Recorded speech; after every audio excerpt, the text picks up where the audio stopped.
What happens when a love for wine and a passion for rescuing dogs comes together? You get Rescue Dog Wines, a company that blends philanthropy and fine wine. In this episode, I'm joined by Blair Lott, co-founder and CEO, whose journey from the music world to winemaking is full of unexpected twists you're not going to want to miss. We'll talk about the challenges of balancing business and a mission and what's next for Rescue Dog Wines. Stay tuned. You're listening to Starlight Pet Talk, a podcast for pet parents who want the best pet care advice from cat experts, dog trainers, veterinarians, and other top pet professionals who will help you live your very best life with your pets. Welcome to Starlight Pet Talk. I'm your host, Amy Castro, and my guest today is Blair Lott, and he is the co-founder and chief executive officer of Rescue Dog Wines. And I don't know about you, but I mean, to have two things in one bottle that are like your favorite things, how can you do anything wrong with that? But we're going to learn more about it. Blair spent the first years of his career working in the music world, writing and performing in Athens, Georgia, and then moving to Nashville and later on to Melbourne, Australia. He then transitioned into a career as a consumer insights and digital media consultant. During his 3 years in Australia, he became immersed in the food and wine scene and intrigued with the idea of making wine his vocation. So after moving back to Atlanta and marrying his wife, Laura, they decided to move to Northern California to be closer to wine country and Laura's family. And I won't tell any more of his story because I want to hear from Blair as to how did that turn into Rescue Dog Wine. So first, Blair, welcome to the show. Yeah, well, thank you. Thank you. Very, very happy to be here. Yeah, I'm excited. I, had not heard of Rescue Dog Wines, but I'm all in now. So, how did you go from deciding, oh, I think I might want to move to wine country and, I'm really interested in that, to starting Rescue Dog Wines with its mission and all that? Yeah, definitely the idea kind of took a life of its own. Initially, the plan was just to be growers, right? I was going to continue my consulting career and then we were going to go grow grapes. I really was pushing for that to live out in the country, kind of got tired of living in the Bay Area. Laura, not so much. She's more of a city gal. So the deal we kind of came up with that if she could foster dogs, that we would move out to the country. Aha.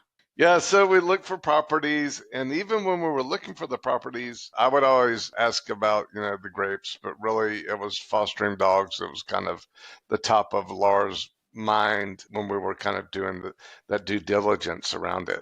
We finally found a fantastic property in Lodi, and I mentioned along the way about doing a Rescue Dog Wines because of her interest in fostering dogs. And initially she said no. But as we kind of got on the property and saw what it would take, I pitched the idea that as a hobby, I would start this as an online business. And really, that's how it started. But like I said, it kind of took a life of its own. As do all things that involve dogs, I think, or getting into the rescue life. When it comes to a business, I would think that it might be a struggle. And I mean, you can tell me, it's one thing to be, I'm about money. I'm trying to make business. I'm trying to sell wine, get customers, but it's a whole nother ball of wax, I think, when you are mission centric, like you are in, basically knowing that the proceeds of your wine are helping save the lives of rescue dogs. How do you find that balance to be a good businessman and a good steward of dog rescue? Yeah, I mean, mission first is really important. We really are a purpose-driven brand. We're not just cause marketing to sell wine. It really the biggest priority to us is being able to help save animal lives. And really, I think this is, it's a very old business, it's a very entrenched business. There's a lot of beating your head against the wall. If I was just selling wine, as a newcomer without a story about how my family had been doing it for generations, I think, I'd have given up the ghost a while back. But it's the mission that really drives me, gets me up in the morning. Yeah, that's great. I don't know a lot about the industry, but I know it can be certainly a tough one from a lot of different directions. And so you need something to drive you to keep driving forward, I'm sure. How much does the mission impact decisions that you're involved in? Like as opposed to maybe somebody that, just has a winery and just sells wine and it's not mission centric. What's different about your day-to-day running of your business? Yeah, I mean, we see them as a partner, right? And I think that's kind of unique. And then we'll, if we're having a sales meeting and there's a buyer, but the buyer wants a discount, and we'll go, well, if there's nothing left for the dogs, it's not worth it for us to do, right? So having margins to support our mission is always top of mind. And again, it goes back to being mission driven. Why are we doing this? And that really helps guide our choices. Okay, great. So tell us exactly how does this work? Because there's a lot of people that say they give back and it's like such a small amount. Not that it doesn't count, but you're exceptional in my experience. Tell us about the how that works. Yeah. I mean, it was definitely baked into the business model, the idea being that if we started this way, it wouldn't hurt, right? If all of a sudden we decided we were going to give a X percentage or whatever. And that was very important to Laura, that we don't just make it some kind of gimmick to sell wine. And not only do everyone that works with us gets that. Like I said, when we have sales meetings, the sales guys understand that, and it's uh, really, really important and what drives everyone. And we give that in a lot of different ways. We have done cash donations. What has turned to be in our favorite way to give, but also seems to be the favorite way to receive by the organizations, is us donating wine and sometimes a representative to explain the mission to the rescue organizations. They really love that. They can take a small amount of wine and make a lot of dollars off of that, to the point where we've even had events where they've centered around our wine, maybe paired some food to that, and sold tickets in advance for say $100 and have a few hundred people, and then when people get there, they have some wine, they bring out their checkbooks and donate even more, and it's really great to see. Yeah, serving wine at fundraisers is always a good idea. You get loose with the tongue, loose with the pen, loose with the checkbook. It's always good. Feeling good about yourself, good about life in general. That's great. So how does that work if I'm going to just go ahead and buy a bottle of wine online? Am I still giving back to rescue pets? Yeah, absolutely. So 50% of our profits go to rescue dog organizations. As I mentioned before, we really consider rescue dogs as an equal partnership in the business. So that's been from day one, and we want to continue that. And hopefully one day, when I retire and we're gone, the company will continue on and maybe potentially do 100%, where it's part of a foundation or something like that. Wow. Yeah, it's really something that we hope will be around after we're gone. So. Yeah, I would hope so. I mean, there's got to be somebody else out there other than you and me and your wife, that are like dogs, wine. Like, you can't, I'm sorry, you just can't go wrong with it. It's just such a great thing. And I've seen a lot of fundraising things, and I've seen 10%, and I've seen, 1%, and I've seen, so it's kind of like some of these online programs for these ginormous companies where, oh, it's the give back program and everybody's all excited about it. And as the receiver, when I get like a half a penny on the dollar, it's nice, but it's not the big thing you think you're accomplishing. I mean, it's, I get $76 a quarter, and I'll take it, I'll use it, but I mean, 50% is a whole nother ball of wax. So that just shows the commitment to the mission to me. Yeah, and then we're blessed that we didn't have to get outside investors, or anything like that. We don't have stockholders to pay, so it's something that we're capable of doing. That's awesome. So what year did you start the company? So we actually formed the corporation in 2017, and then started work on the first wine, and then we released it around 4th of July 2018. And at that time it was one blend. We made just a barrel of that, and thought, well, we'd make enough where if we couldn't sell it, that we could drink it or give it to our friends. There you go. So kind of a no risk, startup. And I put the first label we had the artist do before the wine was ready, put up on Facebook. And at that time, Facebook was very organic. And within 30 days, we had around 10,000 likes or followers. It was just kind of blow your mind amazing. I'm telling you, you can't go wrong. You can't go wrong with dogs and wine. It's a recipe for success. So how have things grown since then? What are the things you've been proudest of as you've seen the company and the mission grow?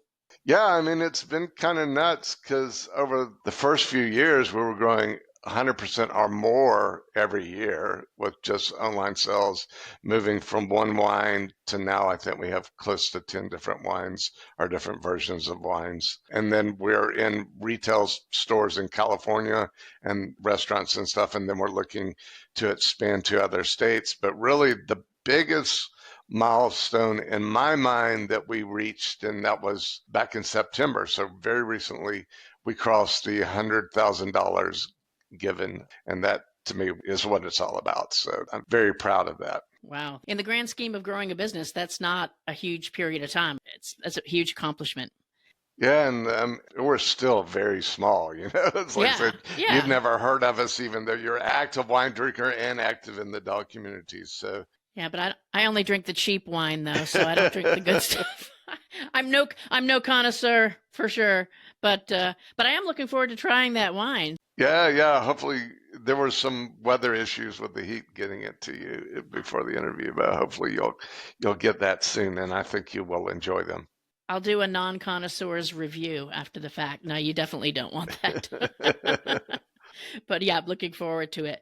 So, how do you decide who you're going to help? What rescues that you're going to donate to? What's is there a process involved in that, or how does it work? Yeah, and it's definitely evolved. Initially, people, rescue organizations would email us. 99% of them, they find us, and we find that that seems to work better because I tried cold calling some, and their initial reaction is, "What are you trying to sell me?" You know, what's with the. So if they kind of hear it from their people and they kind of get their head around it before they reach out to us. But now we have like a web form on our website. They're able to upload their 501(c)s and all that information that helps kind of move the process a lot quicker. And we're able to vet them very quickly and get them what they need. You know, if they're having an event, I'd like to have them do it maybe 3 or 4 weeks in advance. But, you know, sometimes we can, if they're close by, we can do it a lot quicker. Yeah. I mean, yeah, and I think that's fairly standard. I mean, any organization that you're going to ask to provide product for an event needs a little bit of a heads up. But you are expanded beyond just, your local area. You're working with rescues around the country, right? Yeah, that's correct. So through our compliance shipping system, we can get wines to, I think it's 47 states. And as far as I know, I can't remember turning anyone down as far as what they're asking for. I've had to turn down organizations because they weren't properly set up as a charity, and by law they have to for us to donate wine to them. But no, it's really fantastic to how widespread geographically at least that we can reach and help organizations out. And as we grow, that will grow. And that's the really exciting thing about this business is the future and how many animal lives in so many different places we can touch. Yeah. I mean, obviously nobody's expecting you to run all over the country jumping to everybody's event, but you said that you and your wife have had the opportunity to go to some of the events and really enjoyed that.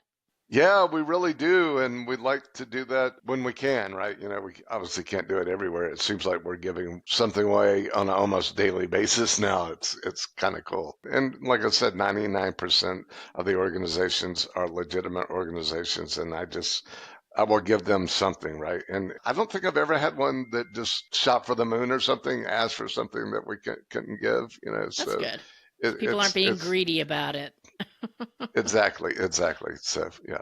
I'm sure you probably interact with people on the wine side of the industry. Do they think you're nuts for doing this? I'm just Yeah, curious. yeah, it really varies. It's a wide variety. I know that I had one with me, but our head of sales in California, he said sitting next to a guy during a sales pitch meeting to a grocery chain, and someone from the distributor there was there, and that guy's like, "Why do they do this?" He just could not get us. Why would you want to give away your money? Was basically his point of view. So you have that every now and then. Yeah, I could see people thinking that. It's a significant sum, that's for sure. As far as the feedback that you've gotten from rescues or maybe the events that you've attended, is there anything in particular that jumps out at you that says this right here is what makes it worth it, or this story, or whatever it might be?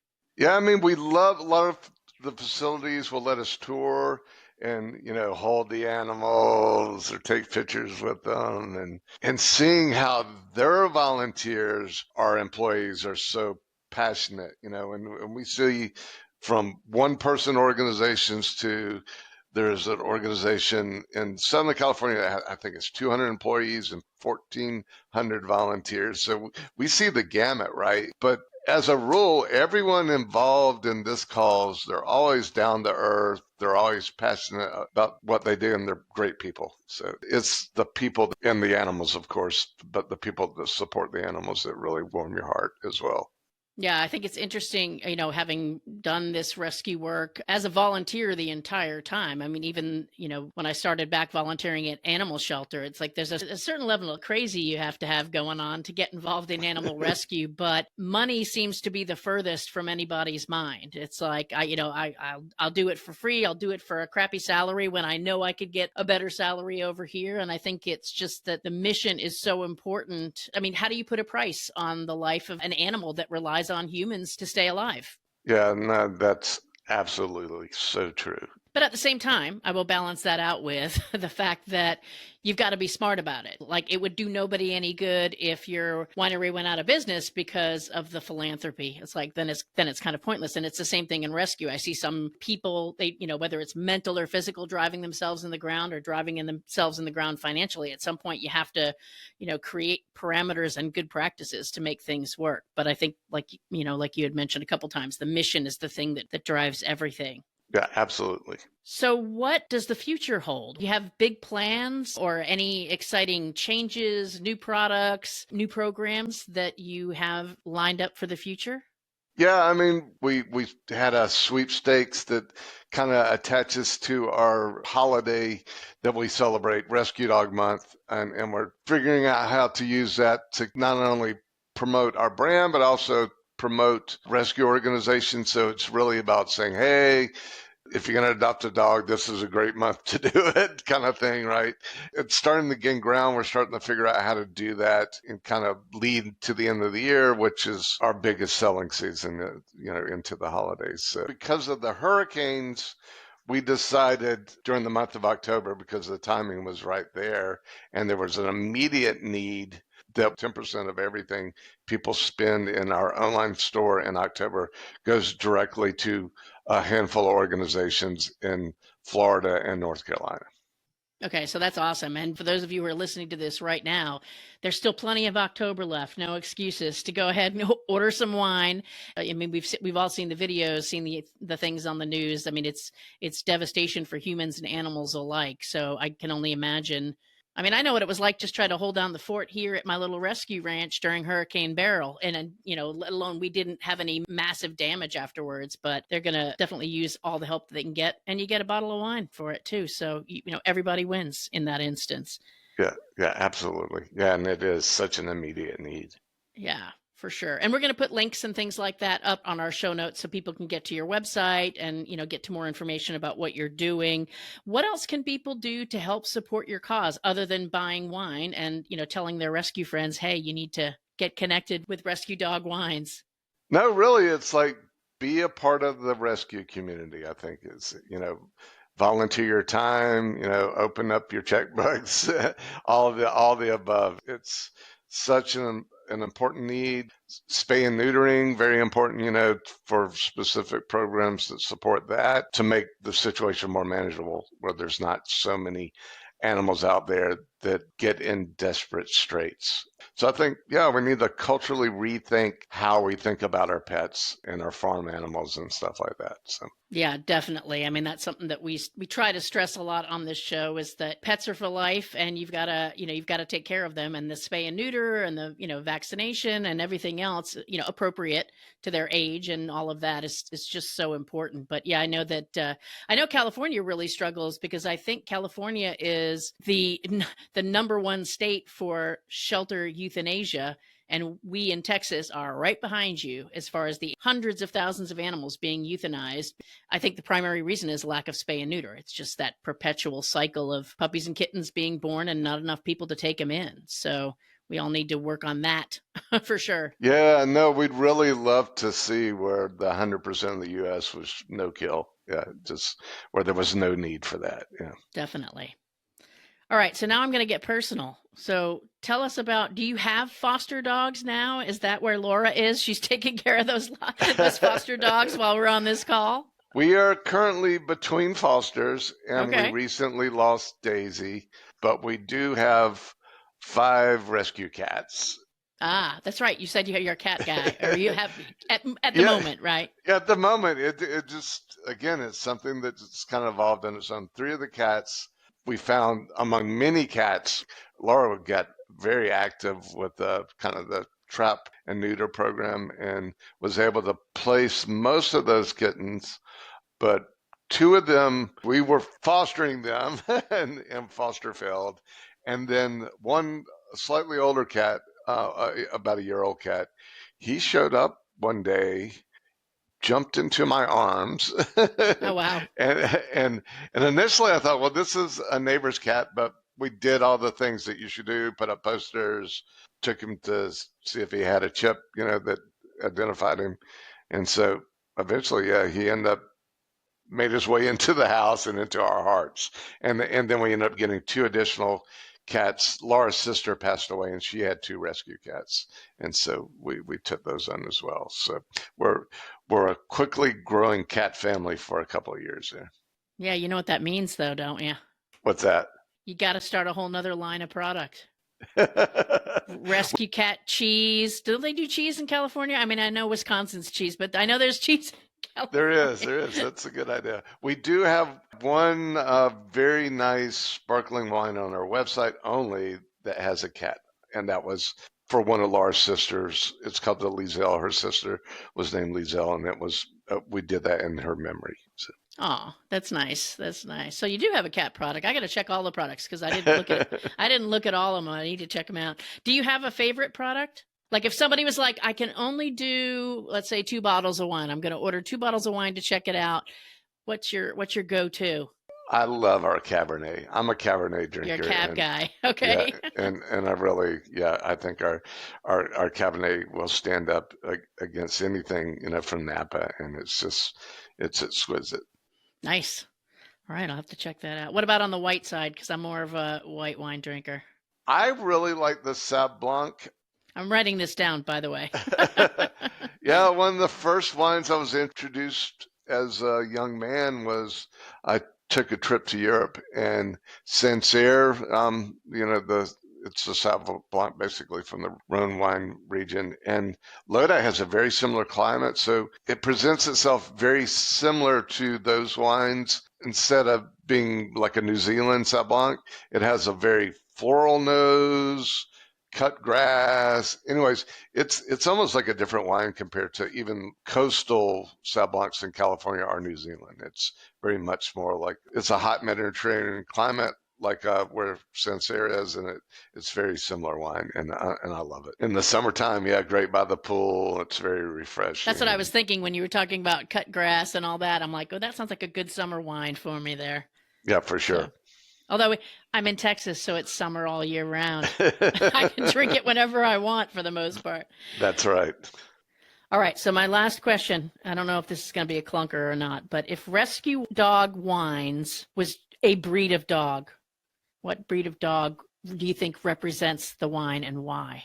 Yeah, I'm gonna have to say boxer. Daisy was a boxer, and she was truly the inspiration for the brand. And she really taught us the value of a rescue animal, and was a great companion for 15 years to Laura and myself. And so, just a fantastic animal. And I think she was probably a year old or more when Laura found her. So, yeah, she changed our lives. Awesome. That's great. Well, golly, Blair, thank you so much for being on the show today. I'm so glad for the opportunity to hear about the wine. I can't wait to get it and try it, to learn more about the mission. I can only imagine being on the inside of Rescue, all the amazing impact that your generosity has had on the rescues who've been involved with you. So thank you for not only being here, but for you and your wife. Tell her thank you as well for everything that you do for rescue animals. Well, thank you so much for having us and helping us spread the word. All right, awesome. And thank you again to everybody for listening to another episode of Starlight Pet Talk. Don't forget to check out those show notes and don't wait. Don't say I'm going to do that later. Go do it now because we have that special opportunity to help people in Florida and in North Carolina, the rescues that have been impacted there by checking out the wine, buying it now before the end of the month to have that extra give involved. So make sure you check that out today as soon as you're done listening. And again, thank you for listening to another episode of Starlight Pet Talk. We'll see you next week. As we close out today's episode, I want to make sure that you realize that the journey doesn't end here.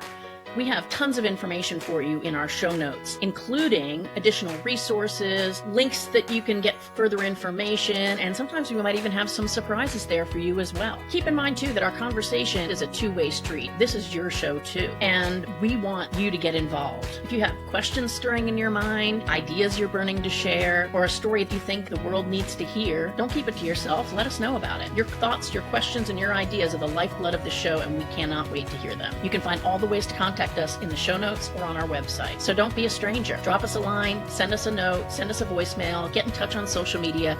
Let's keep this conversation going and build a community that's driven by curiosity, empathy, understanding, and our shared love of pets. Don't forget to tune in next week and every week for a brand new episode of Starlight Pet Talk. And if you don't do anything else this week, give your pets a big hug from us.